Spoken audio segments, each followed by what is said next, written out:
Welcome friends. आप सभी लोग का हमारे इस यूट्यूब चैनल पर स्वागत है। दोस्तों, आज हम लोग बात करेंगे शिक्षा के बारे में और शिक्षा का माहौल कहाँ क्या कैसे रहता है, उस हिसाब से बच्चों पे क्या असर होता है। जैसे मान लीजिए कि एक गांव का लड़का है और एक शहर का लड़का है, तो पहले गांव के लड़कों के बारे में जान लेते हैं।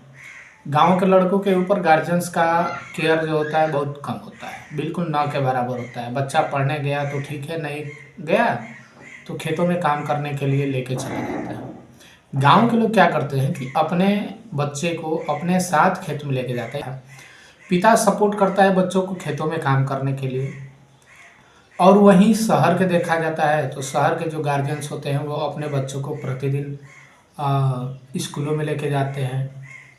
जो बस आएगी उसके समय पे जाते हैं, उस आने बस आने के समय पे उसके चले जाते हैं, वहाँ पे लेके आते हैं। और उनका जो होता है बचपन से एक सपना होता है कि मैं अपने बच्चे को बड़ा हो जाएगा, इंटर पास कर लेगा, ट्वेल्थ पास कर लेगा, तो मैं अपने बच्चे को ये बनाऊंगा। लेकिन वही क्या होता है देहात में, कि देहात में ये होता है, लोग कहते हैं कि चलिए देखते हैं हमारा बच्चा अगर ट्वेल्थ पास कर लेता है तो जॉब वॉब के चक्कर में पड़ेगा, रेलवे की तैयारी कर लेगा या फिर पुलिस की तैयारी कर लेगा या रोड पे दौड़ के आर्मी की तैयारी कर लेगा। इस हिसाब से उनके दिमाग में कई रास्ते दिखाई देते हैं। कई रास्ते दिखाई देने का मतलब आप समझते गए होंगे कि उनका कोई गोल फिक्स नहीं होता है देहात के लड़कों का।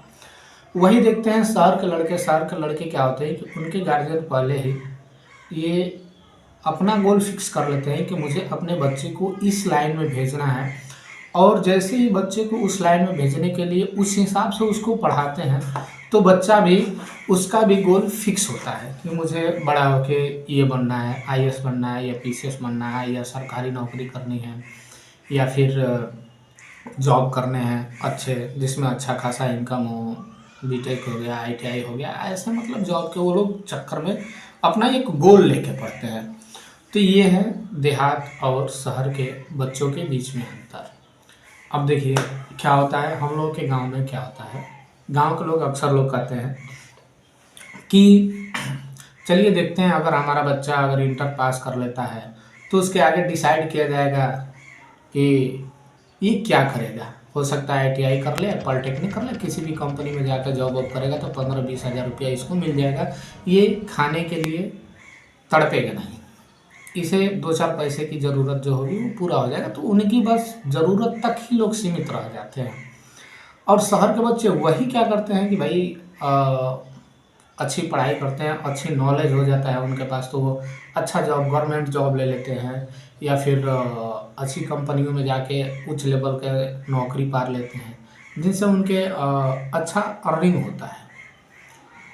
तो हम लोगों को भी ये वीडियो बनाने का यही मेरा मकसद है कि जो हम लोग का देहात क्षेत्र है, देहात एरिया है जहाँ शिक्षा का महत्व कम है, वहाँ हम लोग अपने बच्चों के शिक्षा के ऊपर प्रति ध्यान दें। भले ही थोड़े से कम खाया जाए, लेकिन यदि अपने बच्चे के ऊपर ध्यान दिया जाता है, दुख सुख करके यदि वो बच्चा आपका थोड़ा सा पढ़ लेता है, जानकारी अच्छा कर लेता है, तो उसका भविष्य बदल जाएगा और आपकी जो है पीढ़ी बदल जाएगी। कि जैसे मान लीजिए कि आप खेतों में काम करते हैं, आपके पिताजी भी खेतों में काम करते थे, मजदूरी करते थे, तो आप भी चाहते हैं कि आपका लड़का बड़ा होके खेतों में काम करे? नहीं ना। तो मेरी मानिए, आप अपने बच्चे के शिक्षा के ऊपर अच्छे से ध्यान दीजिए, वो क्या पढ़ता है क्या नहीं पढ़ता है। हाँ, मैं ये अगले वीडियो में बताऊंगा आपको कि सरकार की तरफ से इतनी अच्छी अच्छी व्यवस्थाएं आई है ताकि आपका बच्चा कक्षा 1 से लेके जितना पढ़ना चाहे स्कॉलरशिप पे पढ़ सकता है, छात्रवृत्ति पे पढ़ सकता है। आप चाहें तो आरटीई के तहत 1 से लेके 8 तक पढ़ा सकते हैं, 1 से लेके 8 तक। उसके बाद यूपी एनएमएस का होता है और कई भी ऐसे संस्थाएं हैं जो बच्चों को छात्रवृत्ति प्रदान करती है। तो आप इन सारी चीज़ों की जानकारी लेते रहिए और अपने बच्चों का समय समय पे आवेदन करते रहेंगे तो आपके बच्चों की पढ़ाई जो है एकदम फ्री में हो जाएगी और आपका बच्चा एकदम पढ़ के बहुत बढ़िया हो जाएगा। जो आप चाहते हैं, आपका सपना मात्र केवल जो पूरा होना होता है, वो पूरा हो जाएगा। आप सोचेंगे कि हमारा लड़का बड़ा हो के ये बनेगा, तो इस तरह से यदि आप पढ़ाते हैं अपने बच्चे को, कागज़ों पत्र की जानकारी लेके छात्रवृत्ति कौन सा फाउंडेशन या कौन सी संस्था कितनी छात्रवृत्ति देता है, कब देता है, उसका फॉर्म कब भरा जाता है। इसके अलावा कई ऐसे स्कूल हैं जैसे नवोदय हो गया, CHS हो गया, विद्या ज्ञान सैनिक स्कूल, मिलिट्री स्कूल, ऐसे बहुत सारे ऐसे स्कूल हैं। अटल आवासीय विद्यालय भी है, जिसमें आपका बच्चा अगर एक बार एंट्रेंस एग्ज़ाम दे के पास हो जाता है तो 12th तक वो फ्री में पढ़ता है। और फ्री में पढ़ने के बाद से समझिए कि उसकी लाइफ चेंज हो जाती है। वो जो चाहेगा उसके दिमाग में वो एक कहा जाता है ना कि शिक्षा का जहाँ माहौल होता है, माहौल अच्छा होता है, वहाँ के लोग भी अच्छे होते हैं, तो उस माहौल में बच्चा पढ़ के आपका अच्छा खासा बन जाएगा। तो मिलते हैं अगले वीडियो में। उस वीडियो में आपको बताएंगे कि किस स्कूल में कैसे जाते हैं और एडमिशन अपना फ्री में करा के कैसे पढ़ते हैं। फ्री में 12th तक हॉस्टल सुविधा, छात्रवृत्ति उर्तिवृत्ति सब कैसे मिलेगी आपको मैं बताऊंगा अगले वीडियो में। तब तक के लिए हमारे इस चैनल पर नए व्यूअर्स के लिए धन्यवाद। और इतनी लंबी वीडियो देख लिए तो आप चैनल को सब्सक्राइब भी कर दीजिएगा। धन्यवाद।